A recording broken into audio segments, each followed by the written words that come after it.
Ang tagal na naging kapitan si... 12 years. 12 years. 12 years. Ilinawin ko at tapat na kapitan yan. Hindi mo yan. Kami trabaho ko nung araw. Former PLD chairman. Saludo ako dyan. And Pantay Bayan Former. Pantay Bayan Foundation Inc. Hindi ako payaman pare. Hindi, kaya yan. Matagal ko na po kasama si Brother Louie. Sa Pantay Bayan ako po yung livelihood training program committee. Panahon namin ni Louie, ako po yung nakakuha kay Louie ko. Alam niya, na voucher para ibigay sa ating membro.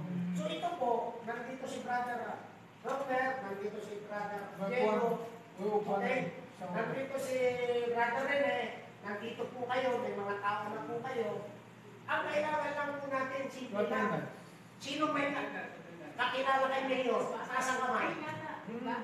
Mayor, Congressman, taas ang kamay. Kapitan. Siyempre, kapitan lang. Brother, di mo pala may programa na eh. Sa Bicol. Abay, pagdating natin sa Bicol, yung mga tatakbong politiko, yung posibleng hindi tayo makaabot ng budget. Si Mayor Kajego. Makakurot tayo ng budget kay Mayor. Magiging mayor si Kajego eh.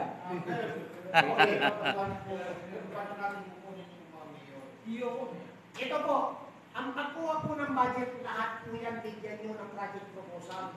Tumbukin nyo na yun, tumbukin nyo na. Ganun lang po kasi pag nagpaketik-ketik na nangyayari, tumbukin mo si Mayor. Kakilala mo si Mayor, Mayor, itong miyembro ko, 25 o 50. Budget, may livelihood tayo. Ngayon, paano magiging sustaining yung livelihood training program? Abay natural, may industry partner ka. Dahil pag wala, sabi nga ni brother kanina, pasahan. Tama ko, brother? Binigyan mo ng panahe, 4. Okay. Ngayon, paano magiging sustaining yung basahan? Kailangan may market yung basahan mo. Sino ang market mo? Ganun lang po kasimple. Kasi po yan, sa aming lugar, former Mayor Ray Malonzo, yan ang project po niya sa Caloocan. Hanggang ngayon po yung mga naturuan gumagawa ng basahan hanggang ngayon buhay. Okay? Ako po, nung nagtrabaho po ako sa Tansa, nahilagan po ako ng basahan. Ano po nilaga? Kasi po yan, kailangan po yan kalinis ng plano. So, ibig sabihin sa basahan pa lang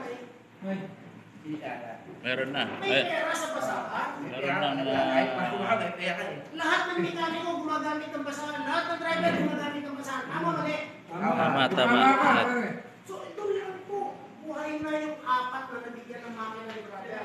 Kaya lang dapat maging sustain. May babagsakan ng produkto. At may mapagkukunan ng materyales na mura.